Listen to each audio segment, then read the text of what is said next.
Be'ezrat Hashem ou Vishuato, nous allons donc étudier ensemble quelques petites merveilles sur la paracha de la semaine, paracha de Be'alotra. Moshe Rabbeinu, après que Yitro lui ait dit « Je pense vous quitter », j'ai lu ça exactement avant de monter en voiture, de venir de Bnei Brak. Moshe lui a dit « Mais reste avec nous, tu seras pour nous comme des yeux ». En d'autres mots, tu as vu tous les miracles, reste avec nous et tout. En fait, le message ici est que Yitro veut retourner à son pays. Il a quitté son pays, il a quitté sa maison. Il retourne. Mais Arbeofen Me'at Matmiya, et on est un peu étonné que Moshe Rabbeinu, va insister, s'efforcer de le rapprocher, de le faire mériter, de venir en Eretz Israël. Entre guillemets, pourquoi tu te dégonfles, viens avec nous, continue, on va bientôt arriver en Israël. Quel est le fin fond de cette idée-là? La réponse, écoutez très bien, Rabotai, on se trouve aujourd'hui sous l'égide de Sidna Rabbi Haim Pinto, Zechuto Tagen Alenu, et un de ses descendants, notre maître, Rabbi David Alina Pinto, que Kadosh lui donne longue vie et santé, lui et toute sa famille, Amen. Voilà que maintenant, Kadosh nous a amené un pirouche de Rabbi Yoshia Pinto Zatzal. Rabbi Yoshia Pinto, il s'appelle le Rif aussi, Resh Yud Pe. Rabbi Yoshia Pinto, il était Kadmon. Non, il a vécu à l'époque de Rabbi Chaim Vital. Donc ça fait plus de 400 ans. Il a écrit un pirouche sur le En Yaakov. Le En Yaakov, c'est un recueil de plusieurs midrashim des Gemarot. Et il y a plusieurs commentateurs. Un des commentateurs s'appelle le Rif. Rif, c'est racheté votre par Rabbi Tzak El-Fassi, bien connu, mais c'est Rabbi Yoshia Pinto. Et donc Rabbi Yoshia Pinto, dans son Sefer, Kesef Nifhar, Tolet Asiba Lekam Bene Regashot Akarat Atov Shaya Moshe Meyuhad Ben. Moshe Rabbeinu était parfait en tout et surtout par rapport à la reconnaissance. L'Amrot Hashanim Arabot chez Avro, bien qu'il y avait plusieurs années qui sont déjà écoulées depuis l'époque où Yitro avait hébergé son futur Khatan. En fait, quand il a eu le gros lot d'avoir un Khatan comme Moshe, qui n'aurait pas été prêt à payer tout ce qu'il faut, même à se vendre en esclave pour avoir un Khatan comme Moshe Rabbeinu. C'est pas pour autant que Moshe c'est resté fier et dire ouais, j'ai ton Khatan et tout. Il dit non, il s'est senti gravement.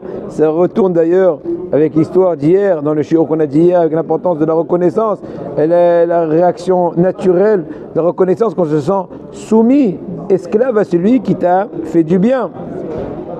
C'est pour ça qu'il s'est efforcé grandement, à notre étonnement a priori, en premier lieu, de dire à Yitro de rester, etc. Le Rabbi Mordechai Sharabani, le grand tzaddik, le Mekoubel Rabbi Mordechai Sharabani, Rabbi Mordechai Sharabi, au Yémen. Il a vécu en Eretz, et Rabbi Ovadia il a connu et tout, et ça c'est pas très longtemps. Ça fait 40 ans, 50 ans. Nahag Besigoufim Brichout, il avait une très grande Brichout. Très grande Sigoufim, beaucoup de mortification, etc. Des fois, pendant des jours entiers, il était dans le jeûne de la parole. Et jamais il interrompait son Ta'anit Hadibur, mais pour le plus grand prix du monde. Mais Ad Mayamim, cependant, un des jours, un de ces quatre, on dit, Sharoui Betanit Dibour, il était en plein jeûne de parole, et quelqu'un qui a tapé à la porte, un vieux monsieur, il a voulu rentrer, se faire accepter chez le Rav, venir prendre conseil. Ils lui ont dit, excusez-moi, cher monsieur, cher Pépé, papy, excusez-moi, le rabbin, Nitchkalaboum, il parle pas. Tu vois, il est mieux, il dit non, Khalila, il parle, mais combien encore? Mais il ne pourra pas discuter avec toi. Discussing, no today, non. Oh là là. Mais Etéo, Karav Gazar, la Tzmot, Anit Dibou, Venom Kabel Kahal. Donc il ne peut pas recevoir le public, il va faire pantomime. Oula Mazaken, le vieux, tu sais, personne âgée, entêtée, il lui dit non, je lui parlais, tu vas voir, je vais réussir à lui ouvrir la bouche. Ghetto. Je vais rentrer, etc. Il essaie un peu de se pousser, à forcer la porte. Nissoudani, oh, ils ont essayé de le repousser, ça n'a rien marché. Commencent à lever la voix, ah, je comprends pas, qu'est-ce qui se passe ici? Commencent à se disputer avec la famille du Rav. Les voix là, des discussions voilà, commencent à chauffer. Il les a entendus, Rabbi Mordechai Sharabi qui était à l'intérieur. Il étudiait la Torah, il s'est levé, il est venu vers le couloir, il a dit Matevakesh Beni, que veux-tu mon fils? Il est venu, Pana Beror, avec tendresse, il s'est adressé au vieux monsieur, que voulez-vous, cher ami? Et donc là, le vieux a regardé le Rav avec une sensation qu'il a été vainqueur.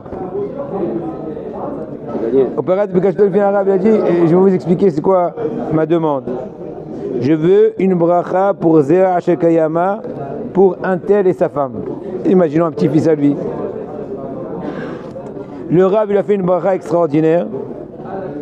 Et le vieux monsieur était tellement heureux, il est parti. Après qu'ils sont partis, il est venu, Rabbi Mordechai Sharabi, il a expliqué à sa famille. Kishloshim shana kodem lachen siya biado zakenze vesdir mismachav be'ad misrada memshala. Ça fait 30 ans en arrière. Il dit à Mordechai Sharabi, j'avais de la paperasse compliquée à arranger par rapport à régler des papiers, et c'est lui qui m'a aidé.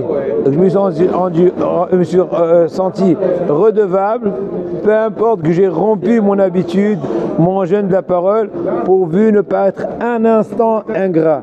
Et Rabotai, la morale est tirée et claire. Bonne journée.